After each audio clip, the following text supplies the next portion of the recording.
Buenas, bienvenido a la sección de problema correspondiente al capítulo Movimiento Parabólico por el profesor Beltrán. Problema. Un proyectil se lanza desde el borde de un acantilado de 150 metros con una velocidad inicial de 150 metros por segundo a un ángulo de 30 grados con la horizontal. Si se ignora la resistencia del aire, encuentre a. La distancia horizontal desde el cañón hasta el punto en el que el proyectil golpea el suelo, y b. La elevación máxima sobre el suelo que alcanza el proyectil. Tenemos nuestro esquema. Vamos a tomar como el origen de coordenada donde se encuentra el cañón. Vamos observando que la velocidad va a tener dos componentes, una componente en Y y una componente en X. Según el esquema, y como este es el origen de coordenada, a la derecha para X esto va a ser positivo, hacia arriba para Y va a ser positivo y hacia abajo esto va a ser negativo. Ahora, en el movimiento parabólico, el movimiento vertical es independiente del movimiento horizontal. Aquí observamos que a medida que la partícula va subiendo, la partícula también lleva un desplazamiento en X. Posteriormente veremos que ya hemos visto que las ecuaciones del movimiento vertical, como habíamos encontrado anteriormente, eran que la velocidad final en Y era igual a la velocidad inicial menos la gravedad por el tiempo. Porque la gravedad que está actuando aquí es A, que es la gravedad de gravedad, que es menos 9.81 metros por segundo al cuadrado, dirigida hacia la parte negativa de Y. Tenemos entonces que Y va a ser igual a Y sub 0 más B sub 0Y por el tiempo menos la gravedad por el tiempo al cuadrado entre 2. Vamos a llamar eso entonces ecuación 2. Y la velocidad final de Y al cuadrado va a ser igual a la velocidad inicial de Y al cuadrado menos 2 veces la gravedad por Y. Tenemos entonces las ecuaciones que rigen el movimiento del proyectil en el eje vertical. Vemos aquí entonces la velocidad. Tiene dos componentes, una componente en Y y una componente en X. La componente en Y está relacionada con el seno porque es el cateto opuesto, y tenemos entonces que la velocidad inicial de Y es B sub 0 por el seno de 30 grados y esto nos da 90 metros por segundo.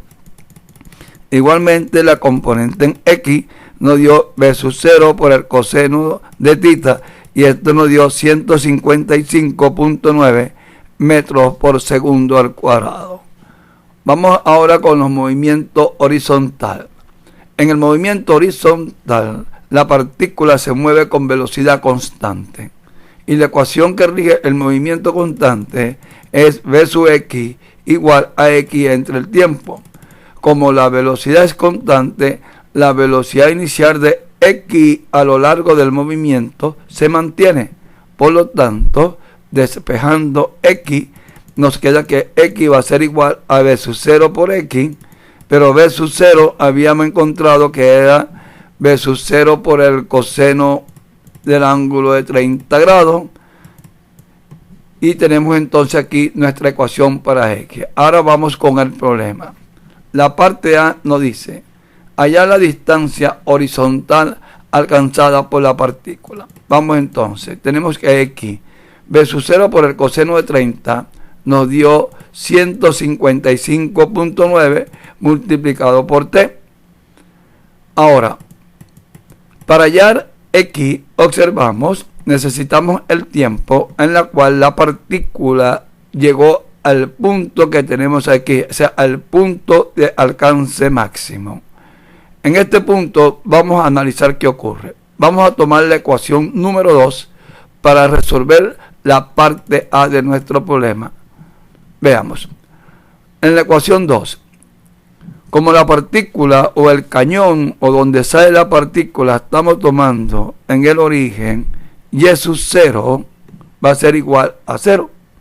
Y por lo tanto me queda que y es igual a 90t menos 4.9t cuadrado.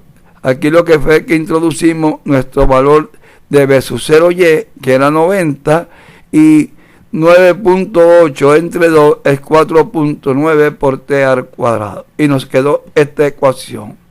Analizándola. En el movimiento de la partícula, al llegar a este punto, alcanza su desplazamiento máximo. En ese momento, la partícula, el valor de y es igual a menos 150 porque está por debajo del eje y. Observen, menos 150 en este punto es el valor de y. Lo introducimos en nuestra ecuación y nos queda que menos 150 es igual a 90t menos 4.9 por t al cuadrado. Vamos a pasar entonces todo esto para el primer miembro y nos queda 4.9t cuadrado menos 90t menos 150. Es una ecuación cuadrática y la podemos resolver por cualquier método. Resolviéndola nos quedan dos tiempos, 19.91 segundos y un tiempo 2 de menos 1.54 segundos. El tiempo negativo queda descartado porque el tiempo negativo no existe y por lo tanto, introduciendo este valor de t sub 1, que es de 19.91 en mi ecuación, encontramos que x va a ser igual a 3100 metros, que es lo que tenemos acá. Vamos con la parte B. En la parte B nos mandan a hallar la distancia total o la elevación máxima desde el suelo, es decir, desde aquí hasta el punto que tenemos acá. Entonces esto va a ser igual a 150 más y máximo. Pero ¿quién es y máximo? Observen lo siguiente. Como estamos tomando aquí el origen de coordenadas, y máximo va a ser este pedacito que tenemos aquí, donde se eleva la partícula. En este punto que tenemos aquí, la velocidad de y va a ser igual a 0.